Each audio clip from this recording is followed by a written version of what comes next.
Mela kif qed inti f'dal-budget kien hemm diversi miżuri li l-Alleanza kontra l-Faqar tilqa, aħna nqisu li dal-budget huwa pass fid-direzzjoni tajba lejn affarijiet u proposti li bħala Alleanza tkellimna ħafna drabi dwarhom kif ukoll tkellimna anke mal-Ministru tal-Finanzi innifsu.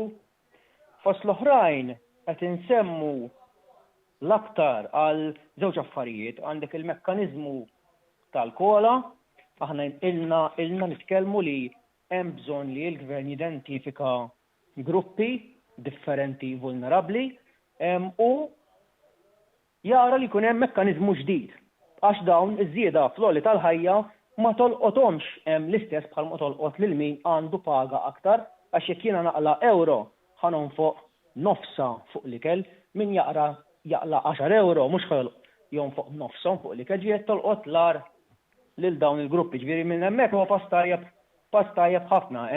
Nistennew bil-ħerqa li s-sena d-dieħla ġifieri ikun hemm din il-konsultazzjoni.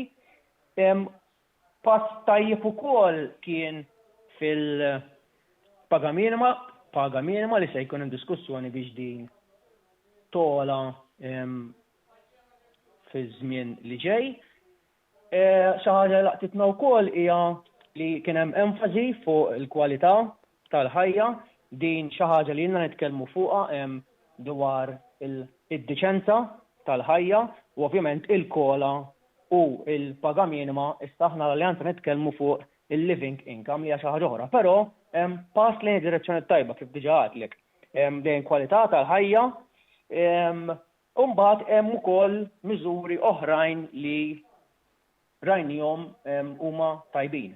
Ngħidu aħna pereżempju il-ħaddiema tal-kontratturi fis-servizzi pubbliċi li dawn ma kinux qed jitħallsu pereżempju doppja l-ħadd li se jibdew jitħallsu l-ħadd, trasport b'xejn lill-residenti ta' Malta u Għawdux kollha.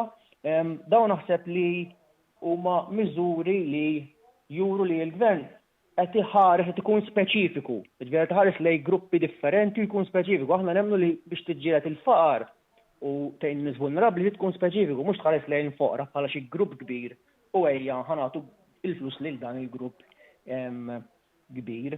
Jiġifieri minn dak il-lat dawn huwa pass tajjeb.